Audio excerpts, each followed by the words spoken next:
Olá, alunos queridos. Estamos em mais uma aula de economia. Muito bom, é um grande prazer estar com vocês. E vamos então a mais um assunto interessante de economia. E aprendemos já. Nós aprendemos o conceito de economia, problemas econômicos fundamentais, as decisões de produzir relacionadas à curva de possibilidade de produção, os 10 princípios de economia de Gregory Mankiw, né? E agora vamos para uma outra etapa, né, que é exatamente estudar o pensamento dos economistas. Como pensam os economistas? Inclusive, parte, então, inclusive do material do Mankiw, do livro dele, como realmente os economistas eles concebem as questões, né, do economista, essa linguagem realmente, de onde é que provém, como é que realmente existe essa maneira de ele analisar a sociedade, analisar a sua realidade. Então, os economistas têm uma linguagem própria, né? Tem uma linguagem realmente que faz parte totalmente do próprio, muito próprio, realmente, muito peculiar, né? E nesse contexto todo, quando nós vemos assim, vocês assistem na televisão, economistas falando sobre macroeconomia, microeconomia, taxa de inflação, desemprego, curva de Phillips em relação relacionando taxa de inflação e taxa de desemprego. Quando vocês veem a ideia de maximizar lucro, maximizar receita, essa linguagem maximizar, minimizar é bem próprio de uma origem da economia, né? Quando nós vemos, então, questões relacionadas a agregado macroeconômico, né? Grandes agregados, essa linguagem de agregados, quando fala realmente sobre a teoria do consumidor, né? O consumidor racional, racionalidade econômica do consumidor e do produtor. Quando vocês veem na mídia falando sobre crescimento econômico, decrescimento econômico, crescimento negativo do PIB, né?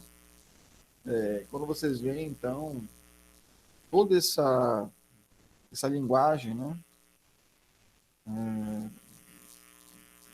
Ela realmente é própria, né? Da maneira como os economistas concebem o mundo, como realmente eles, baseados em raciocínio matemático, raciocínio analítico, raciocínio crítico proveniente de outras fontes ou ramos da história econômica ou do pensamento mais da economia política, economistas clássicos, neoclássicos, né? Toda essa maneira de pensar própria, toda essa maneira essa maneira de pensar se traduz numa linguagem, uma maneira de comunicar aquele raciocínio matemático, aquele raciocínio analítico. Isso é próprio da economia. Essa é a maneira de pensar, está relacionada à maneira de pensar dos economistas, né? Então, se traduz, então, nessa maneira de comunicar baseado em raciocínio matemático, em concepção histórica da realidade, né? Como realmente a história econômica se ocorreu, né? E ocorre, buscando sempre entender realmente como a sociedade funciona, a realidade funciona. Então, o economista ele recorre a várias metodologias. Por isso que coloquei essa parte aqui, falou sobre o método da ciência econômica. Como o economista, ele busca, então, métodos para poder realmente entender determinados fenômenos sociais, determinados fenômenos econômicos. Então, esses fenômenos sociais, esses fenômenos econômicos, eles estão relacionados ao quê? Qual a origem? Então, essa origem, essa causa, esse efeito, quais são realmente as origens? Essa maneira de pensar isso tudo, se você vai matematizar, quantificar, utilizar baseado essa análise baseada nas ciências políticas, juntamente algum teórico da economia ou da geografia, né? Essas várias ciências que estão ao redor da economia, você vai falar de geopolítica, geografia crítica, a pessoa que estuda geografia também estuda economia, precisa entender um pouco de economia, né? E essa economia da geografia que se transforma numa economia política também, é uma geografia crítica, uma geopolítica, vamos dizer assim, ela está relacionada, então, ela acaba influenciando também a maneira de as pessoas pensarem de maneira crítica. E as ciências como matemática, como você vai pensar o crescimento do PIB baseado em raciocínio matemático, modelos matemáticos que são criados para analisar ou considerar a economia, né? Então, todas essas formas de pensar a economia, elas são, né, estão relacionadas ao método também que o economista utiliza. Então, se, se a política econômica que é utilizada, ela é a origem de uma visão ortodoxa ou heterodoxa, mais convencional ou não convencional, podemos dizer assim, ela vai estar ligada à tendência de determinados economistas de uma nação, de um país. Então, a política econômica que é utilizada em determinados contextos pode estar ligada à maneira como as pessoas pensam, raciocinam, um partido ou um grupo que assume um poder em um determinado lugar do mundo, pensa, né, se é direita, se é esquerda, seja lá o que for, eles vão influenciar, né, baseado nessas questões que envolvem a economia, ela vai estar influenciada por isso aí também. Mas, entendam, a maneira de pensar dos economistas, ela é própria da economia. Ela é própria, ela não se mistura necessariamente com uma questão política. Os políticos utilizam, às vezes, a economia, muitas vezes, a economia, e se apropriam, às vezes, dessa metodologia. Não, nossa política econômica do governo foi assim, assado, cozido. Mas, na verdade, são análises que provêm de questões técnicas para poder realmente executar determinada política econômica. Então, o economista busca ser técnico, ele busca a isenção dessas questões, dessa variável política, embora realmente seja quase impossível. Muitas vezes está realmente dissociado, né? Dissociado. Por isso que vira e mexe, quando nós estamos falando de economia, nós tocamos em questões políticas, não, mas não questão política como se fosse time de futebol, né? Não é isso, não é essa questão, não é esse aspecto, mas realmente focando na questão técnica. Por que houve um aumento de diminuição do PIB? Né? Por que o balanço de pagamento se comportou de determinada maneira? Por que teve déficit? Por que teve superávit? Por que o preço do arroz está subindo? Qual a questão técnica envolvida nisso? Os exportadores estão mais interessados em quem paga mais do mercado externo, né? Aí você vê a situação realmente do governo baixando a taxa de alíquota de importação, para poder haver uma concorrência do mercado interno e externo, para fornecer para a nossa população local. Que envolve uma questão cultural. Porque o brasileiro também come arroz, é cultura de comer feijão com arroz. Então você começa a pensar coisas realmente práticas que estão relacionadas à cultura, a política, a maneira de um povo agir, aí vai afetar realmente o seu comportamento econômico. Então, a maneira de pensar dos economistas vai estar relacionada a várias ciências, entende?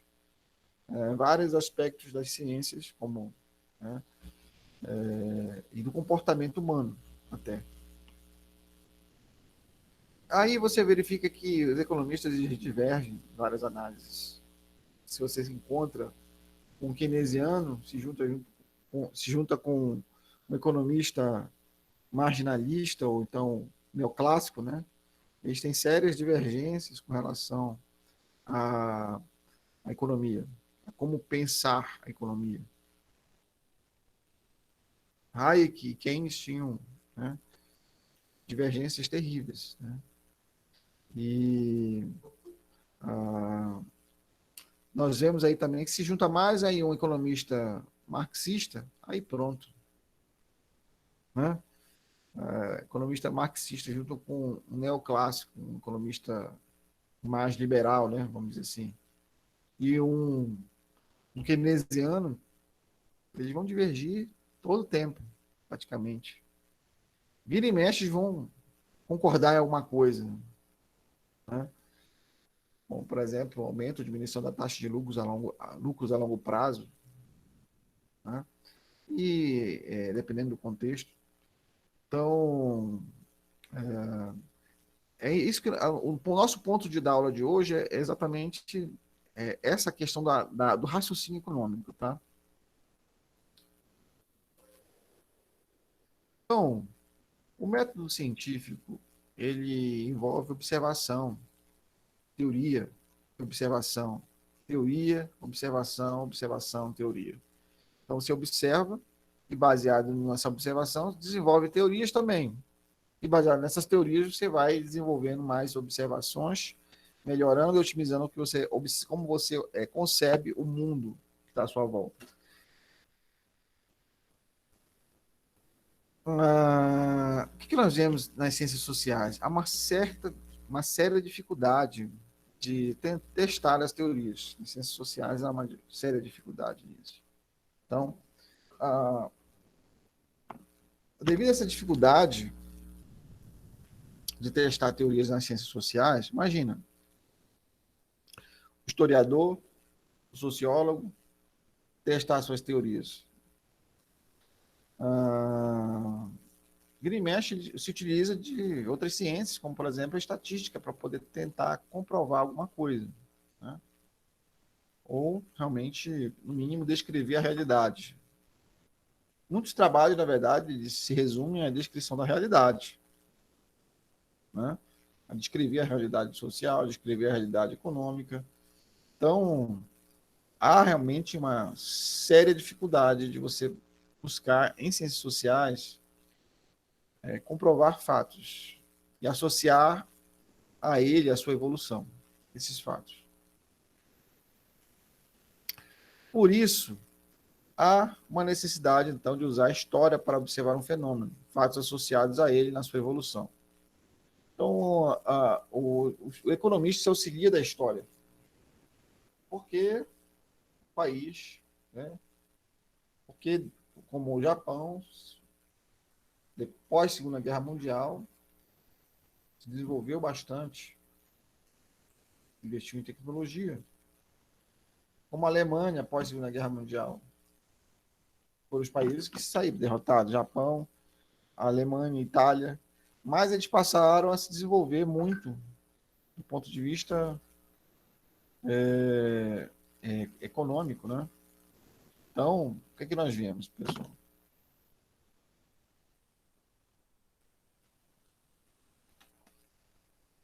A história é uma ferramenta, acaba sendo um instrumental para desenvolvimento econômico, ok? Alguns detalhes não contemplados na teoria podem alterar os resultados do presente, né? Então, nós vemos que realmente existem determinadas teorias que não vão. Uma teoria é limitada, ela não tem como contemplar tudo, explicar tudo, né? Toda a realidade. Então, nós pegamos aquela teoria e tentamos reduzir os elementos daquela realidade, os aspectos daquela realidade, as variáveis relacionadas àquela realidade, para tentar entender a realidade. Porque a realidade em si, ela é muito complexa. Né? É só você pensar dentro de uma casa. Quando você é sozinho é uma coisa. Você casa ou tem alguém, ou então você é filho, então você tem um pai e uma mãe. A realidade vai ficando mais complexa com mais pessoas. Aí, se você tem um cachorro, você tem que cuidar do animal, tem vários aspectos do animal que precisam ser relacionados ali dentro. Né? O cuidado, a saúde do seu animalzinho e tudo, né? Seu pet. Ah, se você tem casa, tem filhos, você vai ter outros elementos relacionados à sua realidade, né? Que é, estarão realmente fazendo com que você tenha que repensar a sua maneira de agir. Né? Então, se você tem que trabalhar é outra coisa, quando chega a idade de trabalho. Quando você está trabalhando, então, tem todo demandas para o seu chefe, seus colegas de trabalho, e aí você tem várias obrigações, né? Isso para vocês que têm idade, são jovens, ainda não, talvez às vezes entraram na idade, estão só estudando, aí tá, não vai para o trabalho, tem várias demandas do trabalho. Então a sua realidade vai ficando cada vez mais complexa, quanto mais você vai se desenvolvendo. Agora imagina um bairro inteiro, como é complexo, né? Várias questões relacionadas à preservação do patrimônio, saneamento, água, fornecimento de abastecimento. Ok, bom dia a todos aí que chegaram agora na plataforma. Então, nós vemos, pessoal, que nesse contexto todo, um país ele não consegue sozinho ter toda o abastecimento necessário. Ele precisa realmente se relacionar com outros países. Então, a realidade vai ficando cada vez mais complexa. Imagina agora um país dentro de um contexto meio que regional, como o Brasil aqui no contexto da América do Sul. Ele se relaciona com países, né, que falam língua hispânica, que tenham produtos que podem ser úteis no mercado interno brasileiro e, igualmente, o mercado dele se abastecer do mercado da produção brasileira. E aí tem países da América Central, né, do Caribe, e, Estados Unidos, tudo. Então você tem uma gama de uma variedade de economias, de países ao redor, que também podem e devem se relacionar de maneira apropriada, adequada com o nosso país e nós com eles. Né? Então, nesse contexto todo, a realidade vai ficando cada vez mais complexa. Nessa complexidade, o economista tenta reduzir os elementos da realidade para poder entendê-la. Poder entendê-la. Né? Então, utiliza menos variáveis, transforma em relações matemáticas essas variáveis para poder passar a entender esses elementos dessas variáveis. Né? O economista como cientista, o papel das hipóteses. As hipóteses facilitam a compreensão do fenômeno. Né?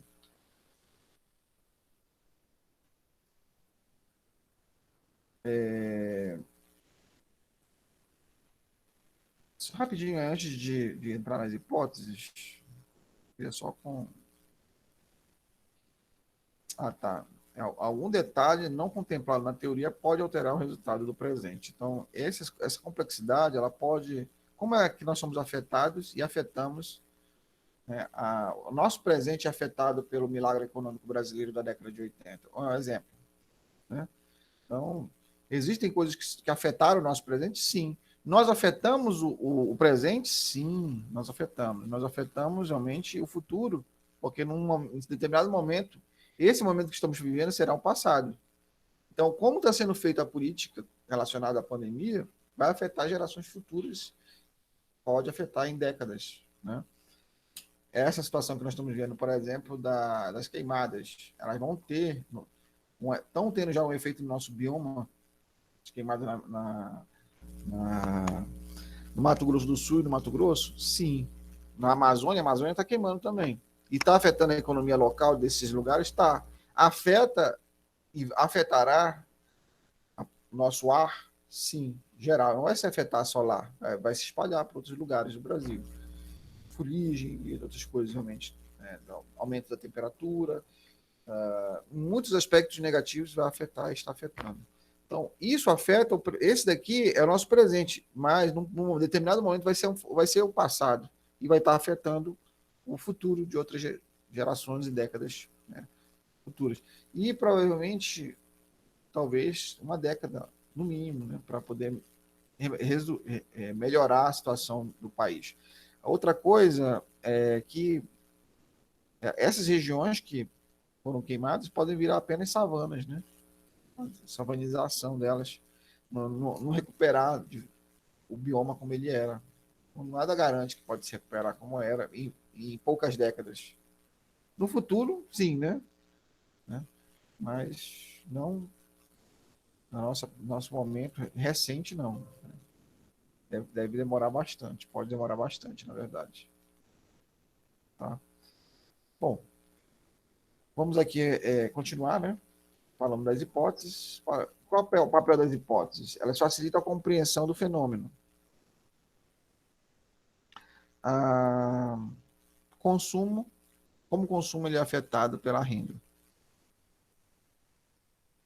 Então, nós podemos ter a hipótese de que o governo ele deu um aumento no salário mínimo. Como isso vai afetar o consumo? As pessoas vão consumir mais, certo? De quais produtos? Né? Você pode começar a estabelecer algumas hipóteses. Então, se você utilizar a hipótese de que quem determina realmente quem? Por exemplo, o investimento determina a poupança determina o investimento. Esse é um dilema na economia keynesiana para alguns, né? Há discussões relacionadas a investimento e poupança. Quem determina quem? A poupança determina o investimento determina a poupança. Porque quanto mais poupança, mais é investimento privado, investimento para realmente infraestrutura. Então, é uma coisa a pensar, considerar essa questão aí de quem determina quem. Poupança determina investimento determina a poupança. Consumo, ele é afetado de qual maneira? Pela renda. Hipoteticamente, um aumento de renda pode aumentar o consumo. Né? Aí, uma redução da renda diminui o consumo. Como você vai provar isso do ponto de vista matemático? Qual a ferramenta estatística que pode ser utilizada para afirmar isso? Né? Então, essas hipóteses elas variam se estudando o curto ou o longo prazo. No curto prazo, como as pessoas são afetadas por uma política de aumento da renda? No longo prazo, como o consumo ele pode ser afetado por políticas distributivas no presente? Essas políticas atuais do governo estão distribuindo renda, porque o país não está crescendo, não só o nosso país, em vários países do mundo, certo? E no longo prazo, políticas de distribuição de renda, elas vão esvaziando os cofres públicos, correto? E aí não tem, atualmente, né, aproximadamente menos de 50% das pessoas no Brasil estão trabalhando. Não é só no Brasil. Então, se você tem um trabalho, levanta a mão para o céu e agradece muito a Deus, porque o desemprego ele é muito elevado no Brasil. As políticas distributivas, no curto prazo, elas amenizam situações sociais, problemas realmente de haver uma desorganização na sociedade, uma guerra civil, uma disputa entre estratos da sociedade, como você pode observar lá nos Estados Unidos, pós-pandemia e durante a pandemia, está havendo problemas relacionados a estratos da sociedade, né, relacionados à discriminação, movimentos, então, de saques, desorganização da sociedade nesse aspecto, de realmente haver problemas, manifestações violentas, estão saqueando, no meio dessas manifestações, as pessoas, na verdade, estão se aproveitando para saquear supermercados, comércios. Agora, observa, aqui está sendo feita uma política de distribuição de renda. É lógico que quem é político, quem é na classe A ou B, classe média alta, sabe muito bem que se uma população que não tem uma renda adequada, daqui a pouco pessoas realmente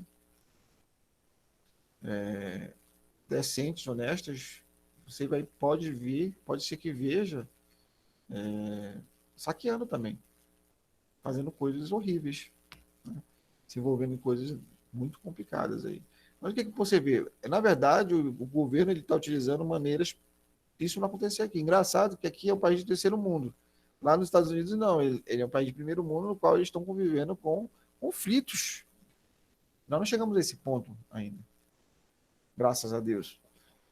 O Brasil é um celeiro de alimentos, tem vários problemas de diferenças econômicas terríveis, um nível de pobreza muito maior, de miséria no Brasil, mas nós não chegamos a esse ponto, né? Graças a Deus. Mas realmente há uma tendência fortíssima de coisas parecidas com essa acontecerem com muita frequência em vários lugares do mundo. Não é de surpreender de acontecer em países de primeiro mundo. Então, quais são os elementos que levaram a esses problemas econômicos e essas manifestações? Como essas manifestações estão sendo afetadas? Os manifestantes estão sendo afetados pela política econômica do governo dos Estados Unidos. Então, você pode pensar hipóteses e buscar confirmar suas hipóteses. Quais os problemas econômicos que os americanos estão vivendo? Eles estavam acostumados com um padrão mais elevado de renda e de empregos, e agora diminuiu esse padrão, eles já sabem o que é coisa boa. O brasileiro, né, não teve tantos privilégios assim de ter empregos como eles têm ou tiveram lá, com tantas multinacionais, tantas oportunidades no mercado de trabalho. Aí diminuiu esse padrão, eles já sabiam como é que era um padrão de vida melhor, e estão reivindicando o que eles querem, esse padrão de volta, né? Aqui o brasileiro caminha no sentido de melhorar esses aspectos da sua economia, né? Da economia brasileira. Então, várias podem ser as hipóteses do comportamento do consumidor, do comportamento das pessoas no país de primeiro mundo e do terceiro mundo. O que levou? Quais as condições econômicas? Foi a pandemia? Foi realmente, porque também a economia mundial já vinha caminhando para uma recessão, né? A pandemia ela só veio agravar mais. Então, esses elementos que levaram, né, do ponto de vista histórico, a essa condição, precisam de algum tipo de comprovação. Não basta você dizer, não, isso aconteceu por causa disso. Não, isso não esse problema econômico é por causa da pandemia, é por causa da crise que já vinha, né, se desenvolvendo. Não, peraí, você tem que buscar fontes, dados, para poder explicar a realidade.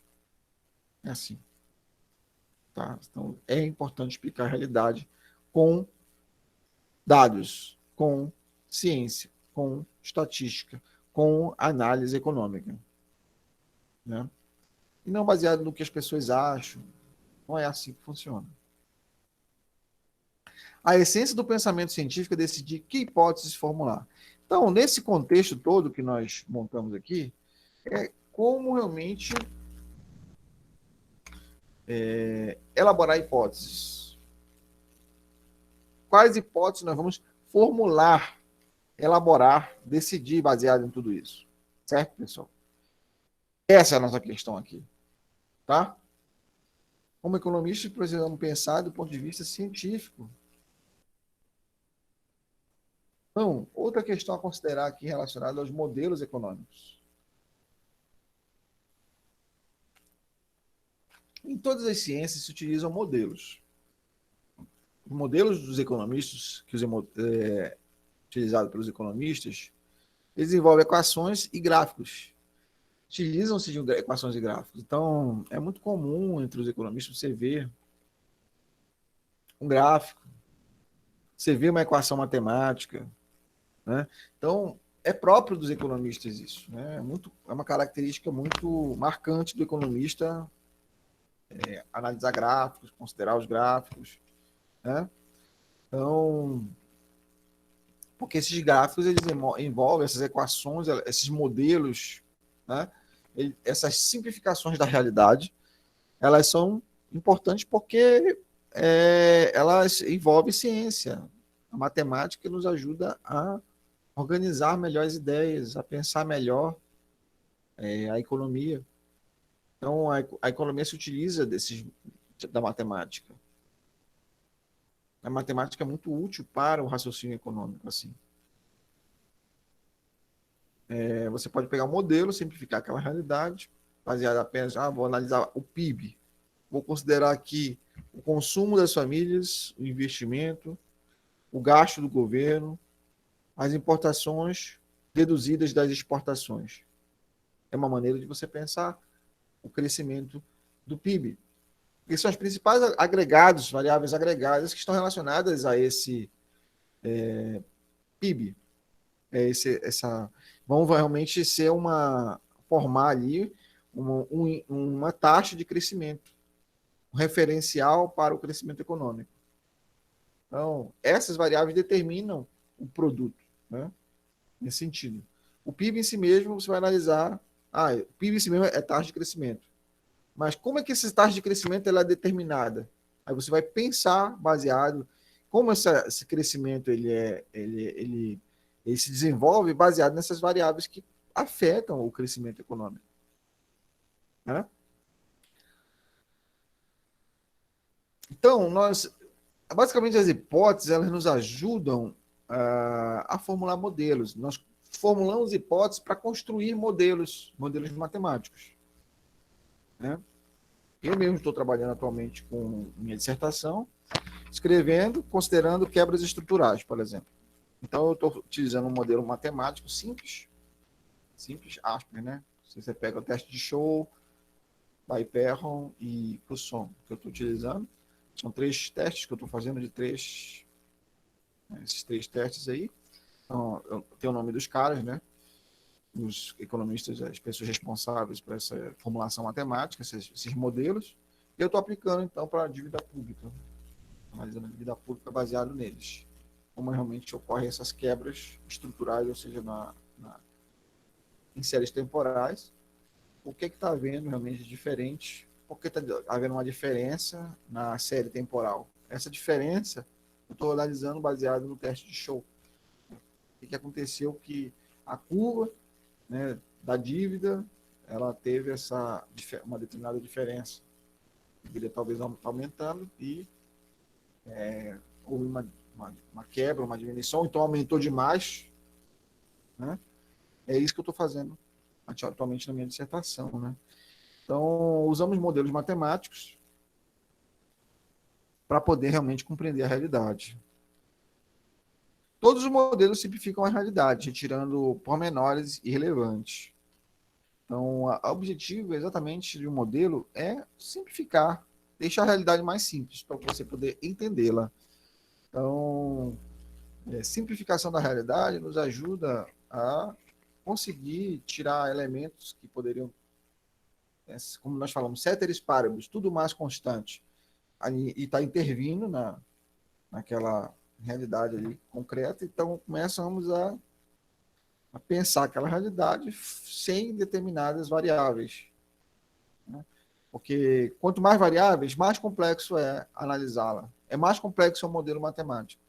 Então, você precisa tirar essas determinadas variáveis, não considerar, desconsiderar para poder simplificar e conseguir realmente analisar aquela realidade. Quanto mais variáveis você coloca, mais complexo se torna o modelo matemático. O economista como cientista, primeiro modelo, fluxo circular de renda. Então, hipótese 1, a economia é fechada e sem governo. Aqui nós vamos aqui fazer um modelo, considerar um modelo matemático do fluxo circular da renda, né? Então, nós consideramos aqui que a economia ela é fechada e sem governo. Então, é uma economia que não se relaciona com outras economias. Não tem governo para estruturar, para organizar. Logo, há apenas dois atores tomadores de decisão, ou ainda dois setores, certo? Então, é isso que é importante aqui pensar nesse momento, né? Sem governo, temos as famílias e as empresas. Institucionais. Quais são as instituições que nós temos? Famílias e empresas interagindo na economia. Então, nós vamos ter apenas duas instituições. Hipótese 2. Toda a renda é gasta em consumo, não há poupança. Então, é uma economia que não poupa. Tudo que é consumido, tudo que é ganho como renda é gasto, é consumido. Não há poupança. Hipótese 3. Há apenas dois mercados na economia, o de bens e serviços e o de fatores de produção. Só há dois mercados. Ok?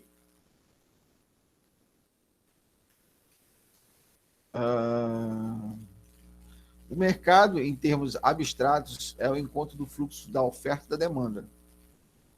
Basicamente é isso aí. Essa é a nossa terceira hipótese. Quarta hipótese. As empresas produzem bens e serviços utilizando os insumos, que são fatores de produção, adquiridos das famílias com a receita das vendas de bens e serviços às famílias. Tá? Então, essa quarta hipótese, as famílias realmente adquirem esses bens e serviços, né? E é importante considerar essa quarta hipótese aí também. Quinta hipótese, as famílias consomem os bens e serviços que adquirem das empresas utilizando os pagamentos que as empresas fazem pela aquisição dos insumos pertencentes às famílias. E, finalmente, o funcionamento do fluxo. Como funciona o fluxo? Olha lá. Nós temos aqui, então, observe. De um lado, as famílias, do outro lado, as empresas. Aí nós temos aqui, observe, que as famílias, elas têm necessidades. Essas necessidades realmente são supridas pelas empresas, que percebendo essa necessidade se organizam, né, para suprir essas famílias com esses bens e esses serviços. Então, as famílias, observa, elas fornecem bens e serviços para as famílias. Você observa aqui que esse amarelo aqui, esse seta amarela, são os bens e serviços que são vendidos para as famílias. Observe também que, em troca, essas famílias, elas fornecem trabalho no mercado de fatores de produção para as empresas. As empresas pegam utilizam esse trabalho no mercado de fatores de produção. No mercado de fatores de produção, você vê aí a relação de terra, capital, trabalho e empreendedorismo. São insumos para as empresas. Observe aqui também que, então, tem uma permuta no mercado real da economia. Né? Aqui é o aspecto real da economia. Observe aqui também que os bens e serviços são encontrados no mercado de produtos.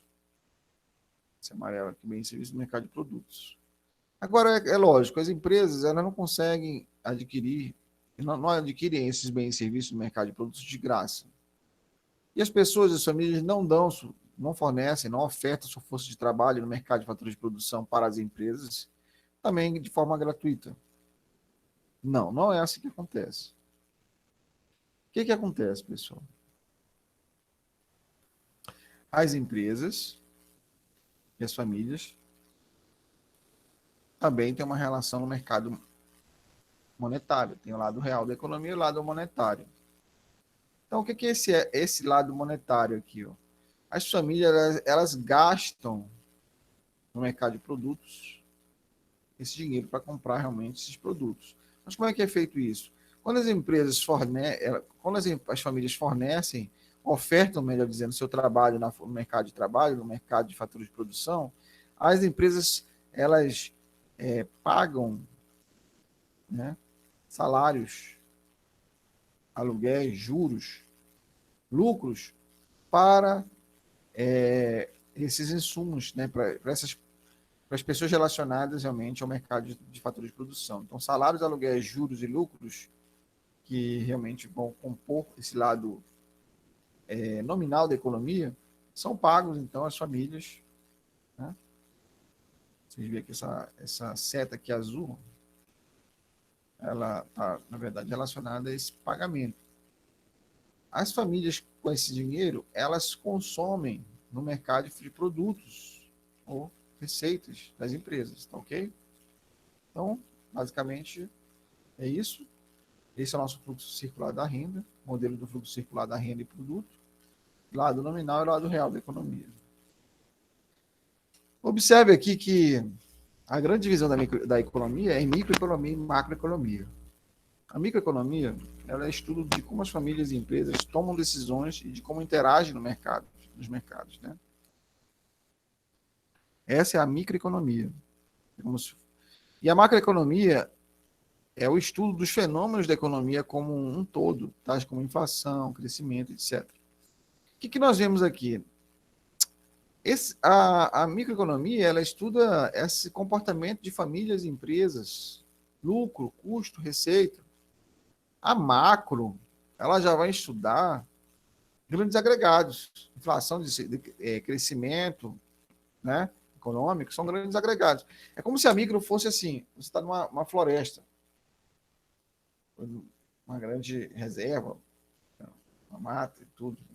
Aqui temos o Jardim Botânico, né? Tem uma parte aqui que dá para entrar ali, no Jardim Botânico de Brasília, e você vê ali que quando você vai ali essa parte aqui desse parque do Jardim Botânico, microeconomia é como se você estudasse ali as árvores. A macro é como se você pegasse um avião, um helicóptero e visse tudo de uma visão panorâmica, grande agregado da floresta, da mata, né?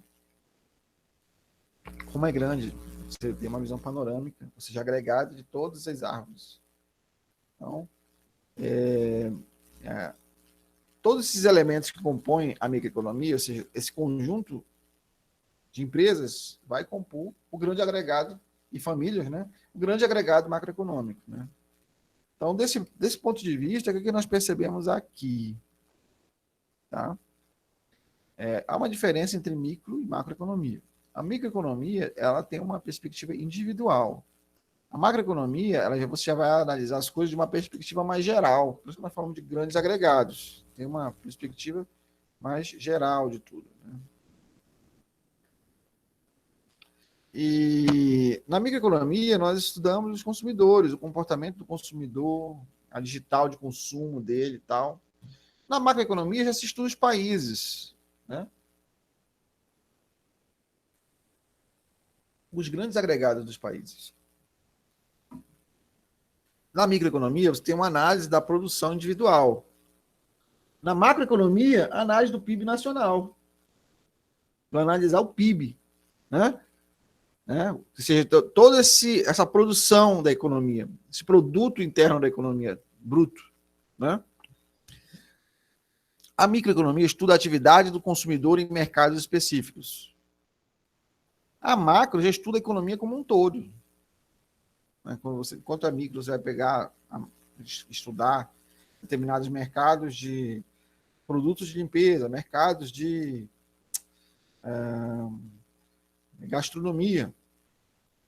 restaurantes, de fornecimento de produtos alimentícios, o mercado educacional, as empresas envolvidas têm monopólios, oligopólios nesses mercados, né?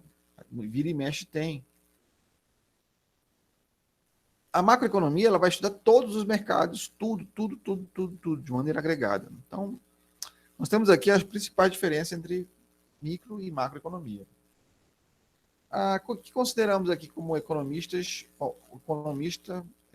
como formulador de política econômica, né? O economista como formulador de política econômica, o que nós podemos perceber e conceber aqui?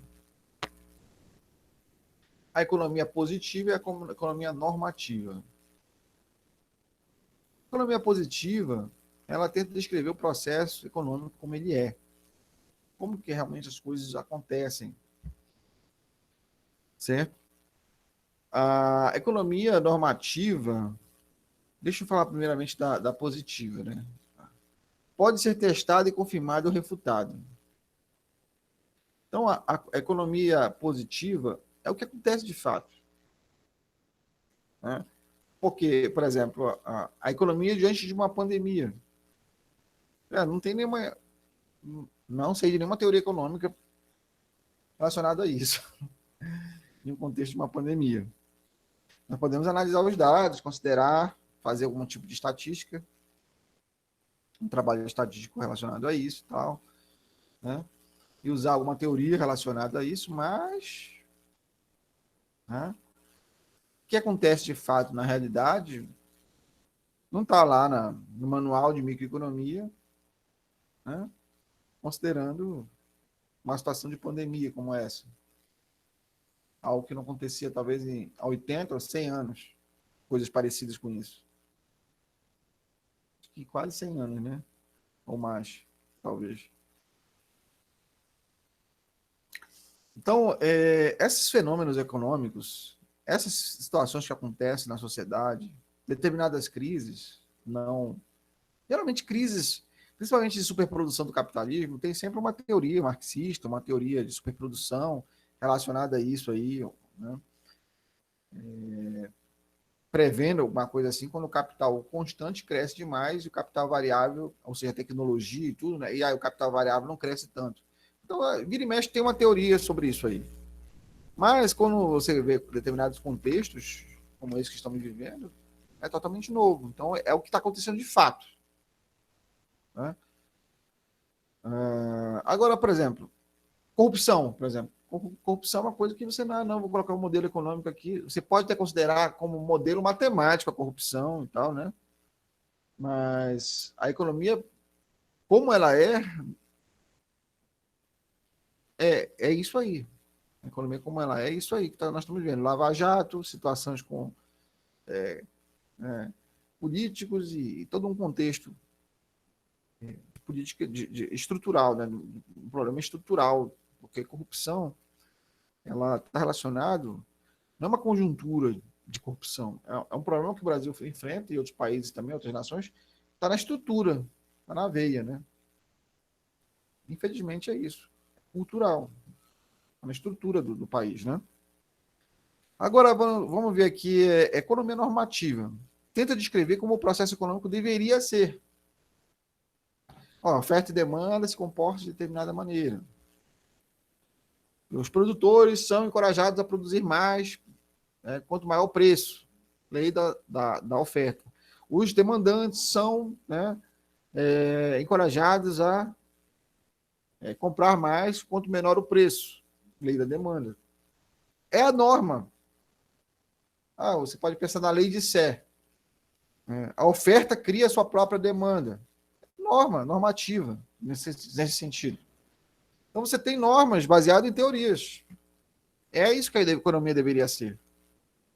Mas sempre a oferta cria a sua própria demanda, na prática, como a lei de Sé. É isso que tem que ser pensado. Sempre os produtores são encorajados a produzir mais com preços elevados. Agora sim, você vê nessa questão do arroz, não está exportando para fora, não querem vender para dentro, para o mercado interno por causa dos preços, né? A demanda externa está sendo melhor vender para fora o arroz e outros produtos. Mas é sempre assim? Então, sempre os consumidores vão comprar ah, quanto menor for o preço do bem? São perguntas reflexivas. Geralmente sim. Por isso são leis. Tá? Geralmente sim. Agora, é lógico que pode ter exceção, e existem exceções. Né? E existem exceções. Então, a economia normativa é isso. A sua avaliação não pode ser julgada apenas pelos fatos, pois implica também em valores, ética, religião e perere parará. Outras questões, né? Então, é isso que precisa ser pensado. Existe uma diferença entre economia positiva e normativa. A norma, como ela realmente acontece, né? Por que os economistas discordam? É aí que entra uma questão. Por que há uma discordância entre os economistas? Há uma diferença no julgamento científico? Há. Né? Diferentes instituições sobre qual a teoria correta, né? Discordam da dimensão dos parâmetros envolvidos. Então, é muito comum você ver economistas discordarem de muitos assuntos, porque você tem várias teorias e diversos contextos diferentes, e economistas com diversas formações diferentes. Então, eles se apegando à sua percepção teórica e de mundo, acabam discordando em alguns assuntos, né? O crescimento econômico e inflação. Aí você vai pensar em, por exemplo, curva de Phillips, né? Aumentar a taxa de inflação ou diminuir a taxa de desemprego? Um trade-off. Diminuir a taxa de desemprego ou aumentar a taxa de inflação? Né? Então, são trade-offs que a sociedade pode enfrentar, em que os economistas podem até discordar dessa curva de Phillips, que nós vimos em aulas anteriores. Discordo dos parâmetros envolvidos, né, quando você vai pensar, né, qual parâmetro você utilizou.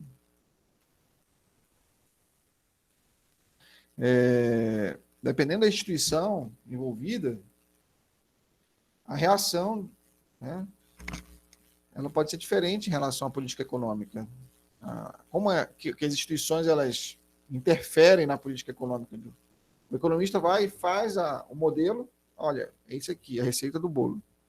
Só que aí tem a sociedade, tem a Lava Jato, né, tem o Congresso, tem até o STF, né, interferindo, né, de maneira judicializando a política, né, outros estão ali, então, querendo, o executivo querendo legislar incompetências do legislativo, né, ou então querendo julgar. Então, nós vemos uma confusão, às vezes, de competências, de maneira que as instituições acabam interferindo nas políticas econômicas.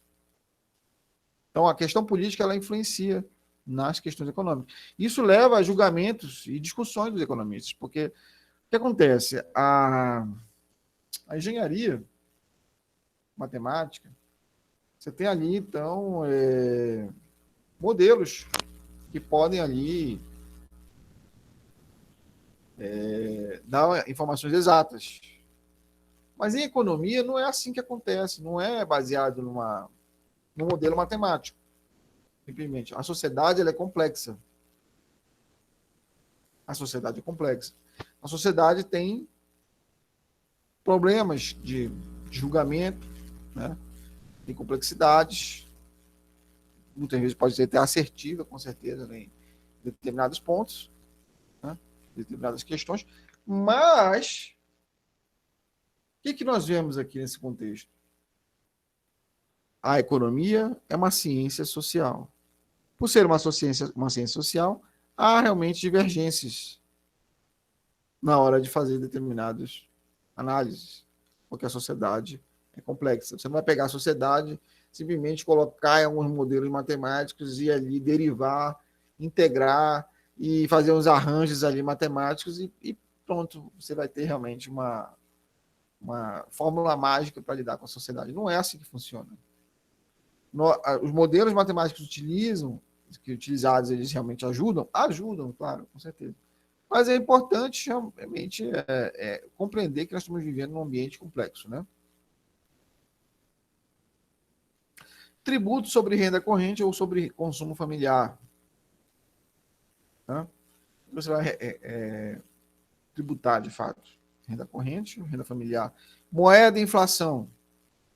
Questões relacionadas à moeda, oferta de moeda e inflação. Aqui nós temos um artigo, depois vocês podem olhar, de economistas discordam sobre os efeitos da desvinculação do orçamento. Diferença nos valores. Há diferença nos valores, né, dependendo dos economistas que estão envolvidos, há diferentes valores. Independentemente das teorias, as políticas econômicas sugeridas seriam diferentes. Por exemplo, a aposentadoria diferenciada para os funcionários públicos. Os funcionários públicos deveriam continuar com uma aposentadoria diferenciada. Né? Hoje nós vemos a maioria vai ficar no regime geral, pela reforma da Previdência. Mas e os militares que têm ainda? Antes de 88 eram considerados funcionários públicos, né? Mas, do ponto de vista prático, é como se fossem. E o judiciário? E o legislativo? Que não foram afetados pela reforma da Previdência? Ou não foram afetados substancialmente? Eu diria até que nem foram afetados.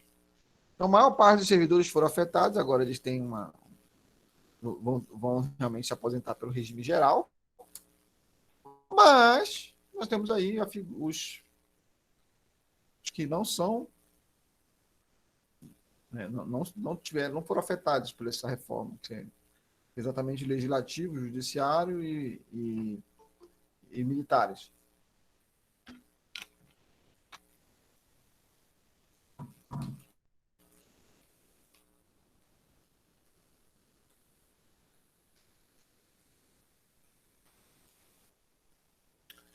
Dar ticket ou dinheiro no pagamento no programa Fome Zero. Você acha que deveria ser dar realmente um ticket, baseado nesse ticket, alimentação, um voucher, uma coisa assim? Ou realmente o dinheiro que a pessoa pode, de repente, utilizar para drogas ou para outra coisa que não seja alimento? Né? Controlar ou não a sua utilização, esse ticket, esse voucher, uma coisa assim. Aqui nós temos também um artigo sobre economistas discordam da proposição da extinção de municípios. Entrevistado Adalmir Marx, professor da PUC. Então, aqui, novamente, nós vemos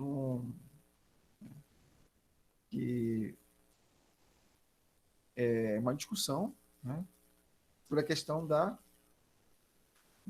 extinção de determinados municípios. Por que acontece, pessoal?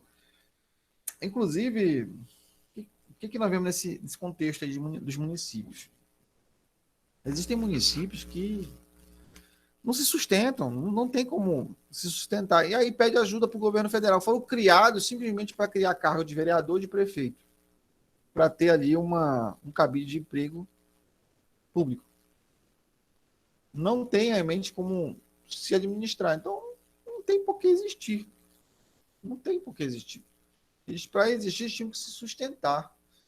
Mas não se sustentam. E, às vezes, a única fonte de renda é aquela administração pública ali, na prefeitura local. Não pode, tem que se sustentar, tem que haver realmente... Por que acontece? Quem paga por isso é a sociedade. Por esses municípios que não têm esse desenvolvimento. Eles precisam buscar se desenvolver. Né? A população local tem que se organizar de maneira que tenha uma atratividade para aquela região.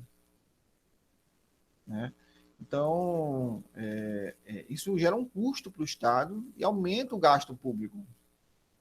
Então, há uma discordância disso aí, porque alguns falam, não, é porque se não for assim, como é que esses municípios vão se desenvolver? Como é que eles vão poder se organizar se não for por meio de uma prefeitura e tal? Mas, poxa, muitos desses municípios você vê aí escândalos de corrupção, de situação, na verdade, de malversação do dinheiro público. Essa que é uma utilização ruim da máquina pública, né? Objetivos totalmente contra, né, os princípios da administração pública. Então, é uma discussão em relação à extinção desses municípios.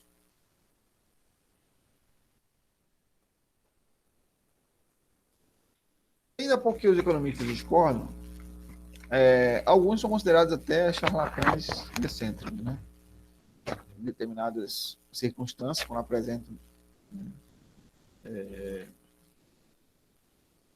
certos pontos de vista, certas maneiras de considerar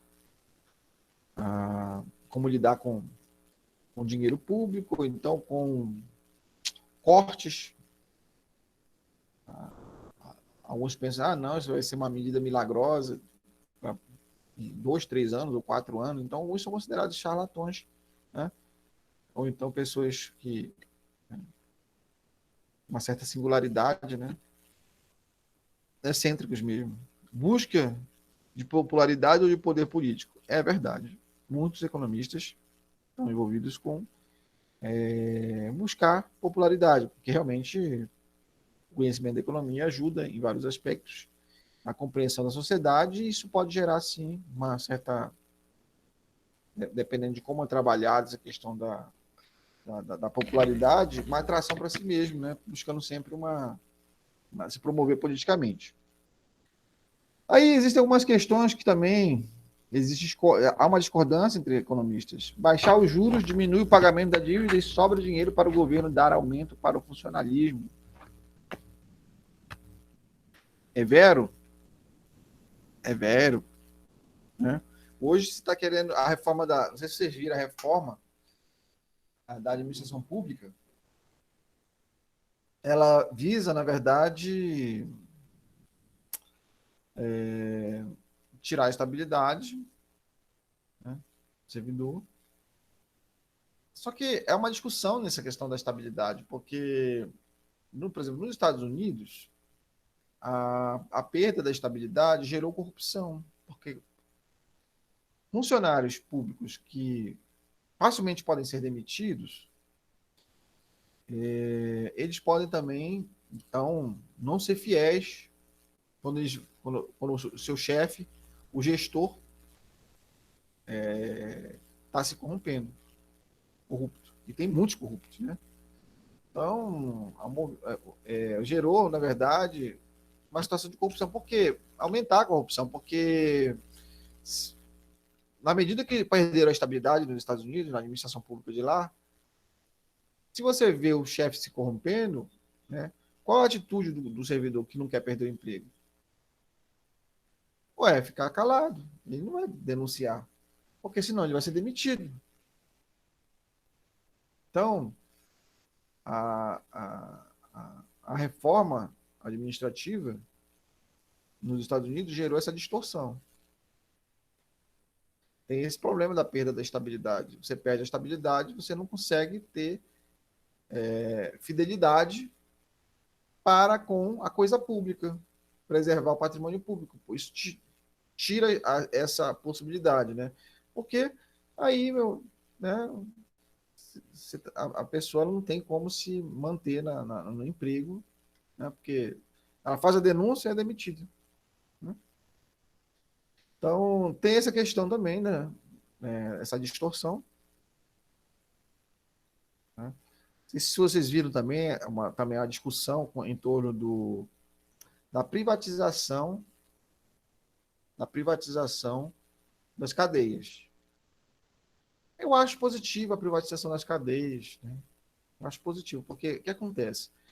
Hoje, quem sustenta a, as cadeias, praticamente, em termos de pagamento, porque todos os presos que têm famílias, eles recebem por isso, as famílias recebem porque o cara está preso. Ele não pode gerar renda, não pode trabalhar porque ele está preso.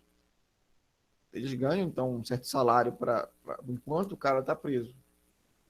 E aí, agora imagina quanto o Estado sustenta de famílias de pessoas que estão presas. Pensa só. Então, e sem falar do custo que é para o Estado manter a pessoa presa ali. Então, a sociedade ela paga pelo sistema prisional. Né?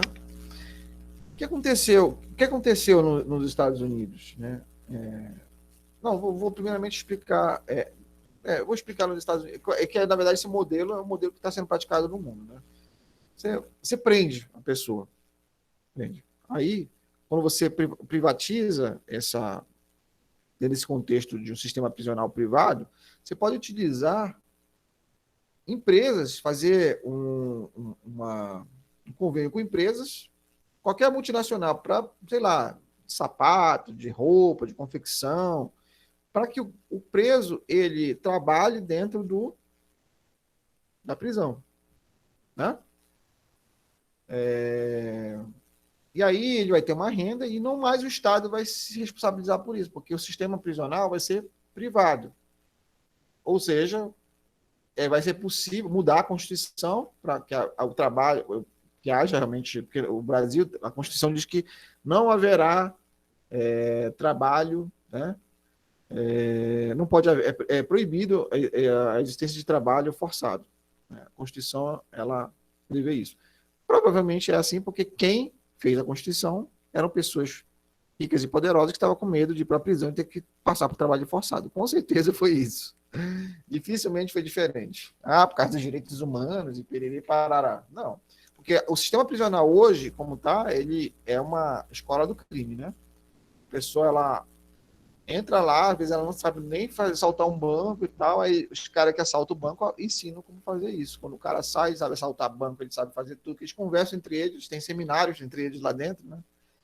Então, eles são graduados lá em assaltar banco, assaltar um monte de coisa, como fazer coisa errada, como ligar para as pessoas, e eles se especializam ali dentro. Então, o sistema prisional hoje é uma escola do crime, né?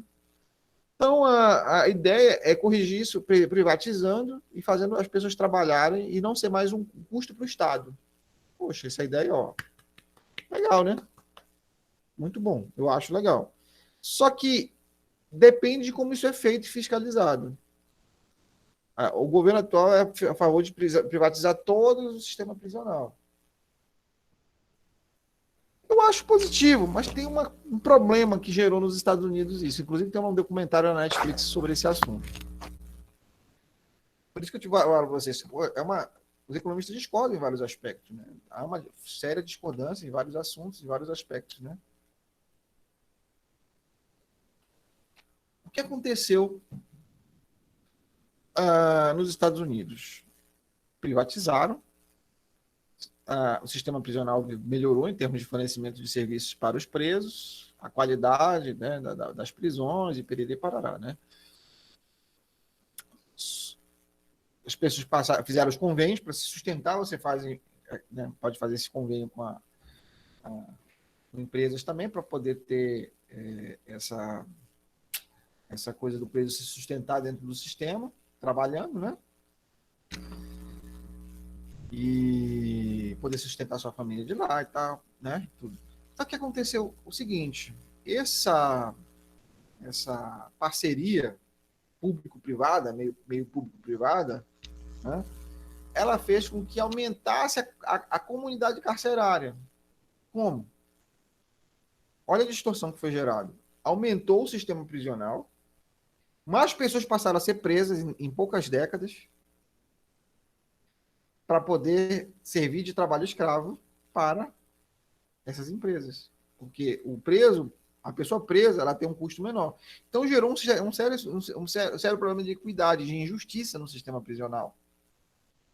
De maneira que uma boa parte da população, qualquer coisa que a pessoa era presa, ela só é usuário de drogas, né? Nem traficante, estava sendo preso. E aí começaram a aprender quem? Negros, um monte de negros, a população negra, passou a ser presa, às vezes por coisas banais, pessoal. Até o cara provar o contrário, já trabalhou 2, 3 anos. Você trabalhar 2, 3, 4, 5 anos, rapaz, você já deu um lucro enorme para as empresas que estão conveniadas com o sistema prisional, com o sistema carcerário privado. Né? Então, isso gerou uma distorção, de um aumento da população carcerária gigantesca, pois se tornou um negócio prender pessoas. Olha a distorção que foi gerada. Né? Não é um grande negócio, porque você prende a pessoa ela pode trabalhar né, com baixíssimo custo, né, salário baixíssimo, né, porque a pessoa está presa, ela perdeu os direitos político, econômico, de político social, melhor dizendo, né, até econômico, né, na verdade. Né? Você não está preso, você não pode produzir como na sociedade, você está livre. Né? Então, isso gerou uma distorção. Tem um documentário, eu esqueci o nome desse documentário, vocês podem procurar no Google, assistir, interessantíssimo documentário. Então, aumentou a população carcerária e passou a ser preso pessoas negras. Né? Então, podemos dizer nesse sentido que o trabalho escravo voltou para essas populações negras nos Estados Unidos. A discriminação, né? e, a, e a escravidão retornou nesse sentido, né? Podemos dizer. Qual é o destino do Brasil com isso? Vai melhorar o sistema carcerário? Eu acho que vai, sim. Seria bom porque é um custo que a sociedade hoje paga para o cara estar preso, você sustenta a família. Além dos crimes que são cometidos, você tem que. A pessoa que é vítima, ela tem que conviver com isso. A sociedade vai ter que pagar, né, para a pessoa estar presa e pagar para a família das vítimas, né? Melhor dizendo, para a família dos presos, que o cara está preso não pode trabalhar, né? Então, tem uma renda. Né? Bom, acho que vai melhorar em vários aspectos, mas se isso não for fiscalizado de maneira adequada, tenho certeza que vai surgir um grande aumento da população carcerária, certo? Também aqui, eu acredito, pode acontecer isso, porque quem é que vai preso? Né? Terá realmente. Você pode ser preso, de repente, por questões pequenas, banais, e está ali trabalhando, trabalho escravo. Né? Enfim, é uma coisa que pode acontecer. Tem um lado positivo e tem um lado negativo. Tem que ser muito bem fiscalizado isso aí. Então, os economistas podem discordar com relação à privatização do sistema carcerário? Pode. Há uma discordância aí. É uma discussão que virá. Né? Fora a FMI, né?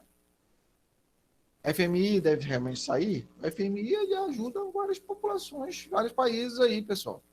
O FMI é o Fundo Monetário Internacional. Então, muitos países não quebraram por causa do financiamento do FMI. Realmente tem que ir fora do FMI, é questionável também, né?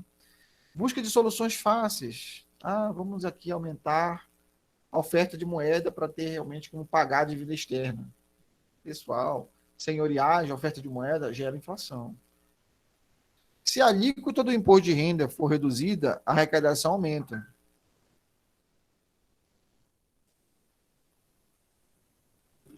Todos querem reforma tributária, pois com ela se pagará menos imposto e o governo arrecadará mais. É isso, pessoal? Então, nós vemos aqui que o pessoal quer realmente fazer a reforma tributária. Até que ponto? E o imposto sobre grandes fortunas? Se tivesse imposto sobre grandes fortunas, muitas desigualdades seriam reduzidas. Mas querem realmente fazer esse imposto sobre grandes fortunas? Há um interesse político, econômico, social de fazer esse imposto sobre grandes fortunas? Não, né? Eu não vejo isso. Espero que essa reforma tributária ela seja realmente efetiva, né? Reduza a alíquota tributária e tal. Inclusive, é uma discussão séria, né, com relação à questão da reforma tributária, porque o nosso sistema tributário é muito complexo. Se você reduzir, simplificar, acho que muitos advogados tributaristas vão perder emprego. E muitos contadores, talvez, né? Se fosse realmente reduzida essa complexidade. Não seria tão difícil, né, poder realmente contabilizar impostos no Brasil. Dá margem até para sonegação, como é feito. Né? Então é isso, nós tem vídeo no YouTube, como pensar como economista meu, um vídeo meu lá. Vocês assistam tá, essa aula. Tem alguns textos aqui que eu deixei para vocês, a forma como os economistas pensam, na biblioteca digital aqui da GV. Estudem, tá? Chegamos ao fim desta aula. Quando estamos cansados, sobrecarregados com tantas notícias ruins, o mais importante é buscar conforto em Deus por meio da oração. Por isso, vamos nos manter firmes em oração para superar os problemas que o planeta está vivendo. Um fortíssimo abraço, Cleiton. Tá? Muito obrigado por tudo. Valeu pelo momento de aula, pessoal.